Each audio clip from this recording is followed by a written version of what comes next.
ഇപ്പോൾ ശ്രീ ജോസ് കെ മാണി കൂടി ചേരുകയാണ്. ശ്രീ ജോസ് കെ മാണി, ഫ്രാൻസിസ് മാർപ്പാപ്പ സ്ഥാനമേറ്റതിന് ശേഷം വത്തിക്കാനിലേക്ക് താങ്കളും നിരവധി യാത്രകൾ നടത്തിയിട്ടുള്ളതാണ്. അദ്ദേഹത്തെ നേരിട്ട് കാണുവാനുള്ള സൗഭാഗ്യവും കിട്ടിയിട്ടുള്ളയാളാണ് താങ്കൾ. എങ്ങനെ അനുസ്മരിക്കുന്നു അദ്ദേഹത്തെ? മാർപ്പാപ്പയുടെ സ്ഥാനാരോപണവുമായി ബന്ധപ്പെട്ട നേരിട്ട് ഒരു ഡെലിഗേഷന്റെ ഭാഗമായിട്ട്, ഇന്ത്യ ഗവൺമെന്റ് ഡെലിഗേഷന്റെ ഭാഗമായിട്ട് പോകുവാനും ആ ചടങ്ങിൽ മുഴുവൻ പങ്കെടുക്കുവാനും കഴിഞ്ഞു. അത് വത്തിക്കാൻ സ്ക്വയറിന്റെ നമ്മുടെ ഡിസ്ട്രിക്റ്റിന് പുറത്ത് ഉള്ള സ്ക്വയറിലായിരുന്നു. അതിനുശേഷം നമുക്കറിയാം, ഹെഡ് ഓഫ് ദി സ്റ്റേറ്റും പ്രധാനമന്ത്രിമാരും പ്രസിഡന്റും സ്പീക്കേഴ്സും ഒക്കെ പ്രധാനപ്പെട്ടവർ വന്നവര് ഇടയ്ക്ക് ഒരു അവരെ ഒന്ന് അനുഗ്രഹിക്കുവാൻ, സന്ദേശം കൊടുക്കുവാനായിട്ട് ഓരോരുത്തരുമായിട്ട് നിന്ന് കാണുകയുണ്ടായി.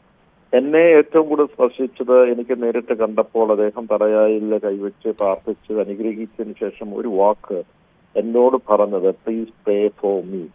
ഒരുപക്ഷെ എല്ലാവരോടും അത് തന്നെയായിരിക്കും. കാരണം ഞാൻ റെപ്രസെന്റ് ചെയ്തത് ഇന്ത്യയിലെ കേരളത്തിൽ നിന്നാണ്. സഭയുമായി ബന്ധപ്പെട്ട് വളരെയധികം വൈദികരും അതോടൊപ്പം കർദിനാള് കാർഡിനൽസുള്ള പ്രദേശമാണ് എന്ന് പറയുകയുണ്ടായി. അപ്പോൾ എന്റെ മനസ്സിലേക്ക് വന്നത് അത്രയും മാത്രം ലാളിത്യമുള്ള ഒരു വ്യക്തിയാണ്.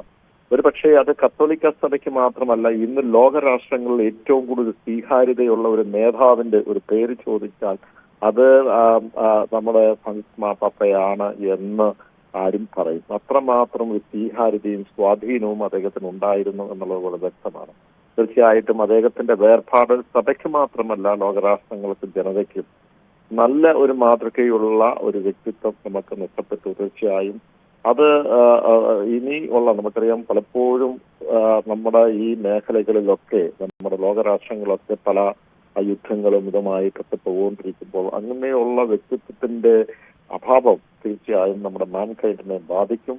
ഇനി തുടർന്നും സഭയുമായി ബന്ധപ്പെട്ട പോപ്പുകൾ രൂപപ്പെടുമ്പോൾ തീർച്ചയായും അദ്ദേഹത്തിന്റെ ആ സന്ദേശം ഏറ്റെടുത്തുകൊണ്ട് മുന്നോട്ട് പോകാൻ കഴിയണം എന്നുള്ളതാണ് ഞങ്ങളുടെയൊക്കെ ഒരു പ്രാർത്ഥന. സഭാവിശ്വാസികൾ ഏറെ ആഗ്രഹിച്ച ഒന്നായിരുന്നുവല്ലോ അദ്ദേഹത്തിന്റെ ഇന്ത്യയിലേക്കുള്ള വരവ്. പക്ഷെ അത് അങ്ങനെ ഒരു കാര്യം സംഭവിച്ചുമില്ല, അല്ലേ?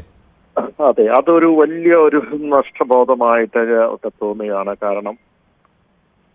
കാരണം അങ്ങനെ ഒരു വലിയ പ്രതീക്ഷയിലായിരുന്നു. ഒരുപക്ഷെ ഒരു ഇനിഷ്യേറ്റീവ് നമുക്ക് ഇന്ത്യ എന്ന തലത്തിൽ നമുക്ക് എടുക്കാൻ കഴിയാതെ പോയി എന്നുള്ളതാണ് പലപ്പോഴും നമുക്ക് കിട്ടുന്ന ഒരു വിവരങ്ങൾ. എന്താകട്ടെ, അത് ഏതെങ്കിലും സഭയ്ക്ക് വേണ്ടിയോ കത്തോലിക്ക സഭയ്ക്ക് വേണ്ടിയല്ല, നമ്മുടെ മാൻകൈൻഡിന് വേണ്ടിയിട്ടുള്ള ഒരു സന്ദർശനമായിട്ടാണ് ഞങ്ങളൊക്കെ അതിനെ കാണുന്നത്. അതൊരു തീരാ നഷ്ടമായിട്ട് തന്നെ ഞങ്ങൾ അതിനെ കരുതുന്നു. ശരി, ശ്രീ ജോസ് കെ മാണി. ആഗോള കത്തോലിക്ക സഭയുടെ പരമാധ്യക്ഷൻ, പാവങ്ങളുടെ പടത്തലവനായിട്ട് അറിയപ്പെട്ടിരുന്ന മഹാ ഇടയൻ വിടവാങ്ങിയിരിക്കുകയാണ്. പോപ്പ് ഫ്രാൻസിസിന്റെ നിര്യാണ വാർത്തയാണ് പുറത്തു വന്നുകൊണ്ടിരിക്കുന്നത്. അദ്ദേഹം